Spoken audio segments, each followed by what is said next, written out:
ঘড়িতে এখন প্রায় ভোর 5:30। আমি আমার দুই বান্ধবীদের সাথে বেরিয়ে পড়লাম ছোট্ট একটা ট্রিপের উদ্দেশ্যে। Hello friends, welcome back to our channel the test of the world.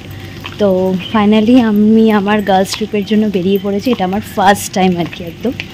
তো চলো, কারা কারা যাচ্ছে সেটা তোমাদেরকে দেখিয়ে দেবো। ওই যে মহারথীরা দাঁড়িয়ে আছে, অলরেডি আমার কাছে ফোনও চলে এসেছে একবার।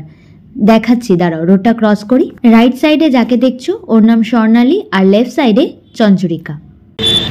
যদি ড্রপ হয়েছে আমার দিকে জানো, ওই দিকে দেখ, এইদিকে দেখাচ্ছে, অটো দেখাচ্ছে, অটো ওই দেখ, ওই দেখ 78টা দেখ। সকাল সকাল মাথাটা আমার খাচ্ছে। 78 বাসে করে নাকি আমরা ট্রিপে যাব। স্বর্ণালীকে আপাতত আমার লাগেজগুলো দিয়ে দিয়েছি, আর ফাইনালি আমাদের বাসও চলে এসেছে। স্নেমিতা এই বাসে করে যাচ্ছি আজকে ট্রিপে। বাসের ভিতরটা কিরকম হন্টেড ফিল হচ্ছিল আমার। আর ওদের দুজনকে দেখো, লাগেজগুলো রাখার জন্য এক প্রকার যুদ্ধ করছে। তারপর আমি বকবক করে ওদের বিরক্ত করছিলাম বলে ওদের রিয়াকশনটা দেখো। এই যে আমাদের আতঙ্ক, আমরা হচ্ছে আতঙ্কিত। আমরা এখন ডাল্লা ক্রস করছি, আর এটা হলো বালি ব্রিজ। দেখি তুই পারিস নাকি এবারে। দেখি ডাস্টবিন আমার অসভ্য মেয়েগুলো। অনেকক্ষণ ধরে বাস জার্নি করতে করতে বোর হচ্ছিলাম বলে তারপর ফাইনালি আমরা ডিসাইড করলাম যে লুডো খেলবো। তো লুডো খেলার উইনার হচ্ছে ইনি, আর এই যে সেকেন্ড, আর আমি যথারীতি হেরে গেছি। তাই লুডো ক্যান্সেল করে চলে গেছি চেন রিয়াকশন গেমে। অনেকটা পথ যাওয়ার পর 10 মিনিটের জন্য বাসটা দাঁড়িয়েছিল বালিভাটায়। কে কী খাবো সেটাই ডিসাইড করছিলাম। আর ব্রেকফাস্ট করার মতো দোকানও এখানে ছিল। ডাব, চা, বিস্কিট, পাউরুটি, টুকটাক সবই ছিল। আর পাবলিক টয়লেটও ছিল।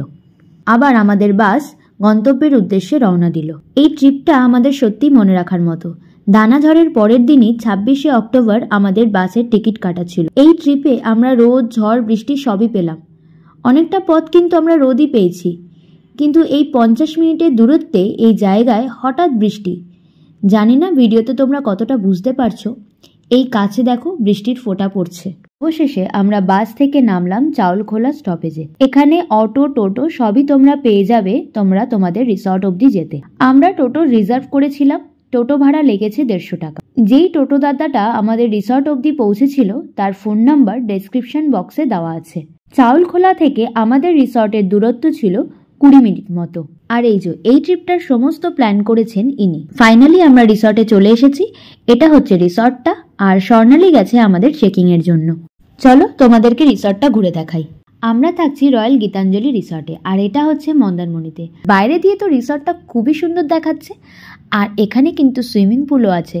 সুইমিং পুলের মাঝখানে দুটো ভাগ আছে, একটা দিক হচ্ছে বড়দের জন্য আর একটা দিক ছোটদের জন্য। আর ছোটদের জন্য প্লে গ্রাউন্ডও কিন্তু আছে। সো আজকের ব্লগটা এখানেই শেষ করছি। নেক্সট ব্লগে তোমাদের সাথে রিসর্টের ভেতরটা আর রুম ট্যুরটা শেয়ার করব।